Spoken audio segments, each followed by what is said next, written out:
You brought some items with you. I wanted to ask you to hold them up. I did. So for the camera, you can start with either one you'd like. And this is, some of the lessons that I've learned, and kind of goes back to that time. Okay. This hangs on my wall. Okay. Everybody who comes in, when I start talking to people, we start talking about it. Basically, it says, we are what we do repeatedly. Excellence is not an act, it's a habit. That's great. And I really drive that fact of building routines and building habits and positive routines that you do over and over every day. Sure.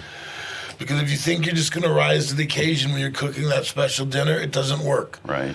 You need to do that, season it, cook it, pay attention every time, every dish, for every person. And that's how you build greatness. That's how you build, that kind of character and define yourself. And you have a book here, it looks like? And so, when I was young, I worked for this gentleman. His name was Charlie Trotter. This is a very, very old book. Okay. It's in pretty good shape. Yeah, once you open it, it's been beat up a little. Charlie, famous restaurateur from Chicago. I worked for him twice. We go back to difference in how people were treated. When I worked for Charlie Trotter, he got Chicago Tribune named him the second meanest person in the city of Chicago. And he wrote a letter to the editor and complained that he wasn't the first meanest. Yeah. Because he had an absolute strive to be the best at what he did. Right. But this guy taught me a level of intensity. And there is a quote in here that I've learned 25 years ago that go for it. that I keep with me. And basically it says, until there is commitment, there is hesitancy. The chance to draw back, always ineffectiveness. Concerning all acts of initiative and creation, there is only one elementary truth, the ignorance of which kills countless ideas, splendid plans.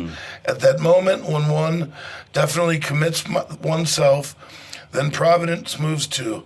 All sorts of things occur to help one that would have never otherwise have occurred.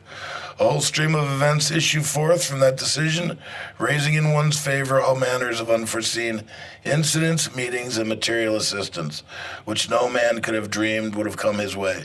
Whatever you can do or dream, begin it. Boldness has a genius, power, magic in it. Begin it now. I love it, man. I got chills listening to that. So, I love that. That's what I learned when I was young. And that commitment to excellence, that commitment to pushing and striving every day.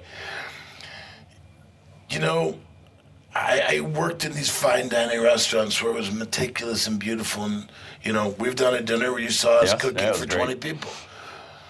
We can't do that for 22,000 people. No. But in the scale of what we do, we have to try. My goal is that there's nobody else that will ever be able to serve 22,000 people what we're doing. Right. We look at the challenges that we have in our moment at Churchill, and we try and rise above that and exceed what we think anybody else will be able to do. And, that's the challenge, that's the commitment, that's what pushes us, that's what drives us.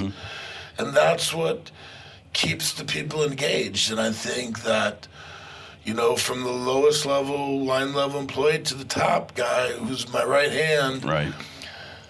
I have a responsibility to push these guys, men and women, sure, and to continue to develop them and create the best possible experience we can for everybody who comes out.